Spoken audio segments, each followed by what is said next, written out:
मैंने मारिजुआना बेचने से भी ज्यादा लाभदायक तरीका खोज लिया। एक आदमी सड़क पर नाइट्रस ऑक्साइड के गुब्बारे बेच रहा था। अरे हमारे पास नाइट्रस है दोस्त।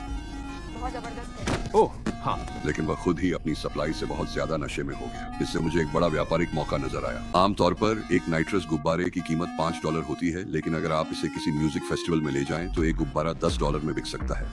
नाइट्रस ऑक्साइड का एक कैनिस्टर 350 गुब्बारे भर सकता है। हम कम से कम 10 कैनिस्टर प्रतिदिन बेच सकते थे और म्यूजिक फेस्टिवल 3 दिन चलता।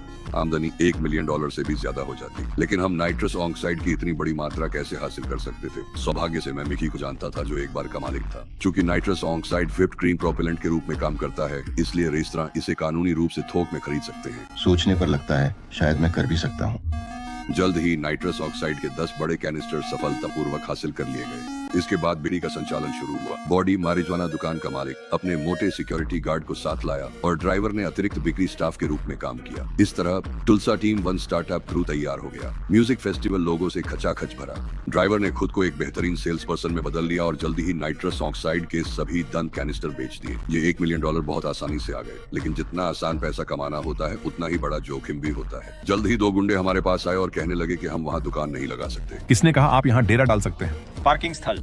नहीं, आपको बेचने की अनुमति किसने दी? किसी ने हमें बेचने की अनुमति नहीं दी, क्योंकि हमने अनुमति नहीं मांगी थी। ये हमारा क्षेत्र है। आप कुछ खरीदना चाहते हैं? अलविदा। ड्राइवर और बॉडी ने सोचा कि वे लोग हमारी कमाई से ईर्ष्या करते हैं और उन्होंने इस पर ज्यादा ध्यान नहीं दिया। अगले दिन ड्राइवर ने सारी बिक्री की रकम जमा कर दी। बिल्कुल, मैं भी उसके साथ कोई धोखाधड़ी नहीं करता। मैंने उसे आज रात के नाइट्रस ऑक्साइड के स्टॉक को बढ़ाने का निर्देश दिया। योजना थी कि जबरदस्त कमाई करेंगे। हमें क्या पता था कि कोई पहले से ही चुपचाप हमें निशाना बना रहा है। पिछली रात के वे 2 गुंडे याद हैं? वे टुल्सा के स्थानीय ब्लैक ग्रेवल गैंग के सदस्य थे। ब्लैक ग्रेवल गैंग, जिसे मोटरसाइकिल गैंग भी कहा जाता है, मुख्य रूप से नाइट्रस ऑक्साइड की तस्करी में शामिल थी। जब बॉस को पता चला कि ये दोनों डरपोक उनके धंधे में सेंध लगाने वालों को भगा नहीं पाए, तो वह गुस्से से आग बबूला हो गया। आखिर उसके पास ऐसे निकम्मे मातहत कैसे आ गए? यह तो वास्तव में हमारे अस्तित्व के लिए ही एक बहुत बड़ा और गंभीर खतरा है। दोनों बेकार लोगों की इतनी पिटाई हुई कि उनकी माँ भी उन्हें पहचान न सकी। उस रात जब ड्राइवर और बाकी लोग अपना स्टॉल लगा रहे थे, तभी उसने देखा कि कुछ हट्टे कट्टे आदमी आक्रामक अंदाज में बढ़ रहे हैं। बिना एक शब्द बोले उन्होंने लोगों को जमीन पर गिरा दिया। बार में वापस आने पर इनकी हालत ऐसी थी। मैंने उनसे पैसे और सामान खोने का दोष नहीं लगाया, क्योंकि इससे भाई लोग मुझे और भी ज्यादा इज्जत देंगे। मिक्की ने मुझे चेतावनी दी कि इन लोगों से पंगा नहीं लेना चाहिए। पंगा नहीं लेना चाहिए?